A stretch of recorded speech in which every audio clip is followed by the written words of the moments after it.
ರಾಜ್ಯದಲ್ಲಿ ನಾಯಕತ್ವ ಬದಲಾವಣೆ ವಿಚಾರಕ್ಕೆ ಸಂಬಂಧಪಟ್ಟಂತೆ ಬಿಜೆಪಿ ಪಕ್ಷದ ಒಳಗೆ ನಡೆಯುವ ಚಟುವಟಿಕೆಗಳ ಬಗ್ಗೆ ಮಾಜಿ ಸಚಿವ ಯುಟಿ ಖಾದರ್ ಸರ್ಕಾರದ ವಿರುದ್ಧ ವಾಗ್ದಾಳಿಯನ್ನು ನಡೆಸಿದ್ದಾರೆ.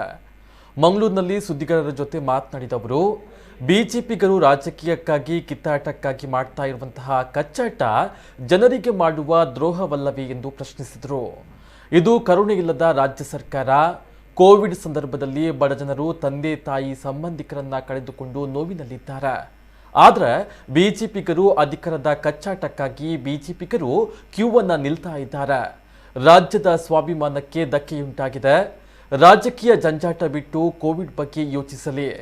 ಕೊರೋನಾ ಹೊಡೆದೋಡಿಸಿ ಸರ್ಕಾರ ಜನರಿಗೆ ಧೈರ್ಯ ತುಂಬುವ ಕೆಲಸವನ್ನ ಮಾಡಲಿ ಎಂದು ಮಾಜಿ ಸಚಿವ ಯುಟಿ ಖಾದರ್ ಹೇಳಿದರು.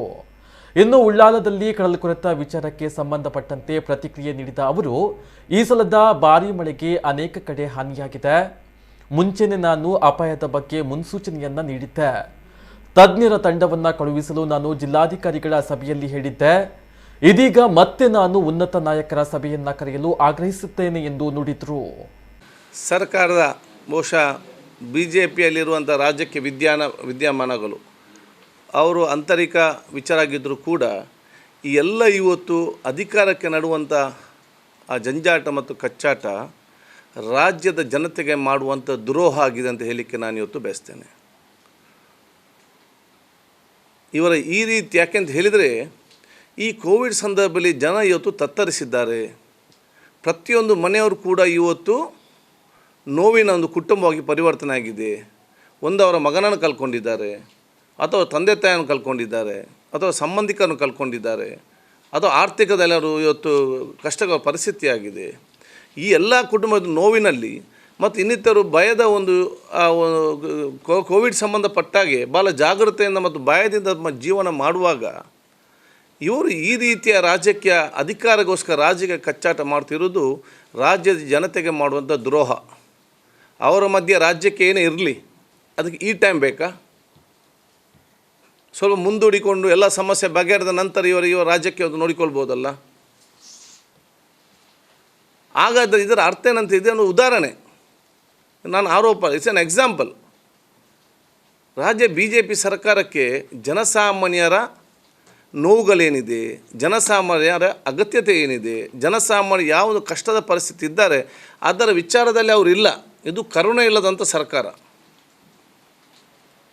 ನಾವು ಇವತ್ತು ಮಾಧ್ಯಮ ಮುಖಾಂತರ ನೋಡ್ತೇವೆ, ಎಷ್ಟು ಕ್ಯೂ ನಿಲ್ತಾರೆ ಅಧಿಕಾರಕ್ಕಾಗಿ, ಎಷ್ಟು ಕ್ಯೂ ನಿಲ್ತಾರೆ, ಎಷ್ಟು ಮೀಟಿಂಗ್ ಮಾಡ್ತಾರೆ ರಾತ್ರಿ ಬೆಳಿಗ್ಗೆ. ಕೋವಿಡ್ ಸಂದರ್ಭ ಒಂದು ದಿವಸ ಕ್ಯೂ ನಿಂತಿದ್ದಾರೆ ಇವರು, ಒಂದು ದಿವಸ ಇವರು ಮೀಟಿಂಗ್ ಮಾಡಿದ್ದಾರೆ. ಕೋವಿಡ್ ಸಂಬಂಧಪಟ್ಟಾಗೆ ಶಾಸಕಾಂಗ ಸಭೆ ಕರೆದು ಹೇಳಿದಾಗ, ಇದು ನಮ್ಮ ವಿಧಾನಸಭೆ ಸಭೆ ಕರೆದು ಹೇಳುವಾಗ ಅದು ಕೋವಿಡ್ ಇದೆ, ಜನಸೇವೆಗೆ ಆಗೋದಿಲ್ಲ. ಇವರ ಅಧಿಕಾರ ಕಚ್ಚಾಟಕ್ಕೆ ಹೇಗೆ ಸೇರೋದು? ಕೋವಿಡ್ಗಾಗಿ ಕ್ಯೂ ನಿಂತರೆ, ಕೋವಿಡ್ಗಾಗಿ ಬಂದು ಡೆಲ್ಲಿಯಿಂದ ಮೀಟಿಂಗ್ ಮಾಡಿದರೆ ಜನ ಸಮಸ್ಯೆ ಅಧಿಕಾರಕ್ಕೆ ಹೇಗೆ ಒಂದು ರೂಪರೇಷೆ ಮಾಡಿ ಚರ್ಚೆ ಮಾಡಿದ ನಾವು ಸ್ವಾಗತಿಸ್ತೇವೆ. ಅಧಿಕಾರದ ಕಚ್ಚಾಟಕ್ಕೆ ಈ ಸಮಯದಲ್ಲಿ ಈ ರೀತಿಯ ಒಂದು ವಿದ್ಯಮಾನ ನಡೆಸುವಂಥದ್ದು ಇಡೀ ದೇಶದಲ್ಲಿ ಕರ್ನಾಟಕ ರಾಜ್ಯದ ಆ ಸ್ವಾಭಿಮಾನ ಮತ್ತು ಗೌರವಕ್ಕೆ ಧಕ್ಕೆ ಉಂಟಾಗಿದೆ. ಅವರಿಗೆ ಸಮಸ್ಯೆ ಏನೇ ಇರ್ಬೋದಿತ್ತು, ಅದು ಏನಪ್ಪ ಮತ್ತೆ ಅವ್ರ ಬಗ್ಗೆ ಕೋವಿಡ್ ಎಲ್ಲ ಮುಗಿದ ನಂತರ ಜನಸಾಮಾನ್ಯ ಎಲ್ಲರೂ ನೆಮ್ಮದಿ ಮತ್ತು ಸ್ವಾಭಿಮಾನ ಬದುಕಿನ ಹೋಗುವ ನಂತರ ಅವ್ರಿಗೆ ಅದನ್ನು ಏನು ಬೇಕೋ ತೀರ್ಮಾನ ತೆಕ್ಕೊಳ್ಳಿ, ಅದು ಅವರಿಗೆ ಬಿಟ್ಟಂಥ ವಿಚಾರ. ಲಾಕ್ಡೌನ್ ಮುಗಿಲಿಲ್ಲ, ಕೆಲವು ಕಡೆ ಗ್ರಾಮಗಳಲ್ಲಿ ಸೀಲಾಗಿ ಬಿಟ್ಟು ಮನೆಗೆ ಹೊರಗೆ ಬರ್ತಾ ಇಲ್ಲ. ಮನೆಯಲ್ಲಿ ಲಾಕ್ಡೌನ್ ಮಾಡಿ ಸೀಲ್ಡೌನ್ ಕೂತ್ಕೊಂಡು ಇವರ ನಾಟಕ ನೋಡ್ದ ಟಿ ವಿಯಲ್ಲಿ, ಇದಕ್ಕೆ ಮನೇಲಿ ಕೂತ್ಕೊಂಡದ್ದು ಒಳಗಡೆ. ಆದ ಕಾರಣ ರಾಜ್ಯ ಇನ್ನಾದರೂ ಅರ್ಥ ಮಾಡಿಕೊಳ್ಬೇಕು. ಇವಾಗ ರಾಜಕೀಯ ಜಂಜಾಟ ಎಲ್ಲ ಮುಂದೆ ಹಾಕಲಿ, ಒಂದು ತಿಂಗಳು ಮುಂದೆ ಹಾಕಲಿ.